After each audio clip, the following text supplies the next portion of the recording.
Hello, Sisi Loves! Have a good day! Samahan niyo ako sa MOA. Nagkayayaan na naman nga kami sa GC namin. At nandito kami ngayon sa MOA. Alam niyo ba guys na matagal na namin itong pinag-usapan? At ngayon lang natuloy.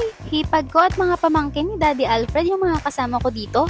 Meron nga kaming GC. At doon kami nag-uusap-usap kung saan ang susunod namin gala. Sa seaside talaga kami pupunta. Pero malayo yung napag-parkingan namin. Sa NU kami nakapag-park. At bago kami pumunta sa seaside, hahanapin muna namin yung globe. Yung malaking bilog sa MOA. Di ko alam kung ano talaga tawag dyan. Paki-comment na lang kung alam mo. Medyo malayo-layo nga yung nilakad namin dyan. At ito na siya.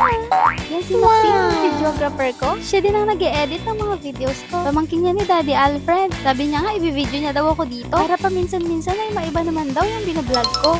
Pagtapos namin mag-picture-picture doon, ay pumasok na kami dito sa MOA. Hahanapin na namin yung seaside. Ayan nga pala si Paula, pamangkin din yan ni Daddy Alfred. Bali, anim kami dyan na magkakasama. At ito pa yung dalawa, si Ate Tintin saka si Kayla. Actually, yan si Kayla ay dinaanan pa namin sa Quiapo. Isa pa, napaka-traffic sa daan. Araw kasi ng Sabado yan. Kaya medyo madilim na nung nakarating kami. Ang layo nga ng nilakad namin. At ito na ang SM MOA ay. Sabi ko sa kanila, sumakay kami dito.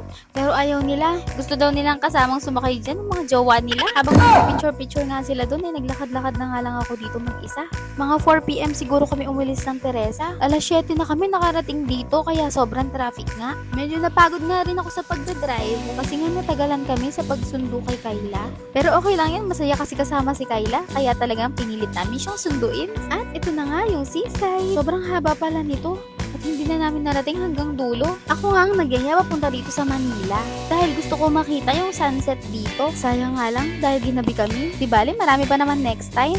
Babalik ulit kami dito. Kasama na siguro namin nun si Daddy Alfred. Malapit na rin kasi siyang umuwi. Sobrang ganda dito paggabi. Ang saya-saya lang. Merong mga rides kagaya nito. Pwedeng sumakay yung mga bata. At meron ding mga palaruan kagaya nito.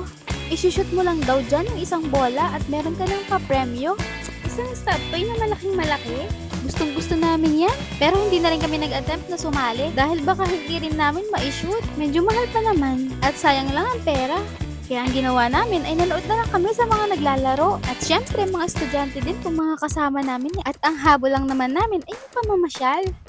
Sa part na to ay kanina pa nga kami naglalakad kaya naman sumasakit na yung mga paa namin. Kaya naman naisipan namin mag-rent nito. Para siyang e-bike na maliit. Merong isahan. At meron ding dalawahan. Dalawahan nga pala yung nirentahan ko. Yung kay Paula naman ay pang single lang. Ayan, 1 oras nga lang ito. Kaya naman in-enjoy na namin ni Maxine.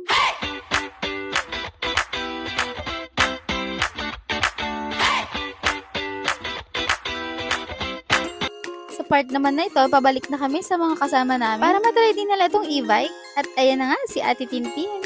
Pati nga pala si Kayla at si Michelle. Di pala yan nabanggit kanina. Kapatid yan ni Maxine.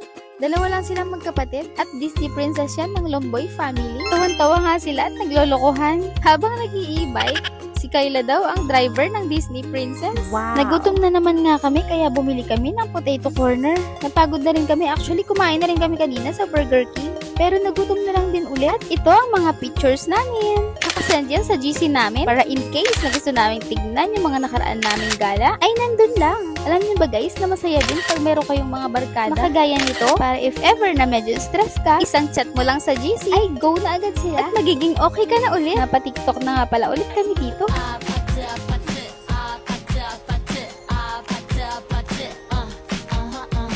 Hanggang dito na lang. Maraming salamat sa panonood. Ingat! See you again sa next vlog!